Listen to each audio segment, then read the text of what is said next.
नमस्कार, आवाज इंडिया में आपका स्वागत है। महाराष्ट्र के मुख्यमंत्री देवेंद्र फडणवीस के दावोस दौरे को लेकर शिवसेना उद्धव गुट के नेता संजय राउत ने निशाना साधा है। संजय राउत ने तंज कसते हुए कहा कि फडणवीस को विदेश में दावोस जाने की जरूरत क्या है। यहाँ महाराष्ट्र में भी दावोस जैसा ही कार्यक्रम चलता है। लोगों की पार्टी तोड़ना, इधर के नेताओं को उधर करना, इनके पास इस तरह का दावोस जैसा कार्यक्रम है।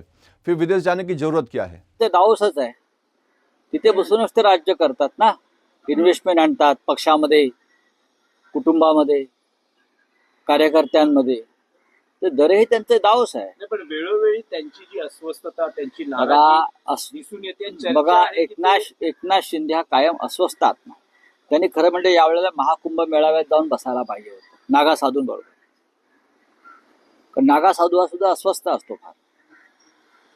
अघोरी विद्या करतात, नाचतात, आपल्या तंबूत बसतात.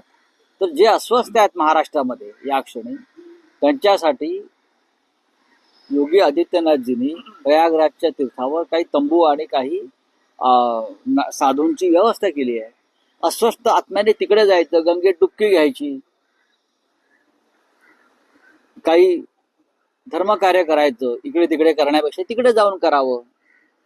कोणी IIT वाला बाबा आहे, कोणी अमुक बाबा आहे, कोणी दरेवाला बाबा असेल, जा ना. मग अस्वस्थ आहेत इकडे कुठे महाराष्ट्राला कुठे त्रास देत आहे? तुमच्या अस्वस्थपणामुळे महाराष्ट्राला त्रास देऊ नका. तुमची ही राजकीय अस्वस्थता महाराष्ट्राच्या विकासाच्या मुळावर येते, लोकांच्या मुळावर येते.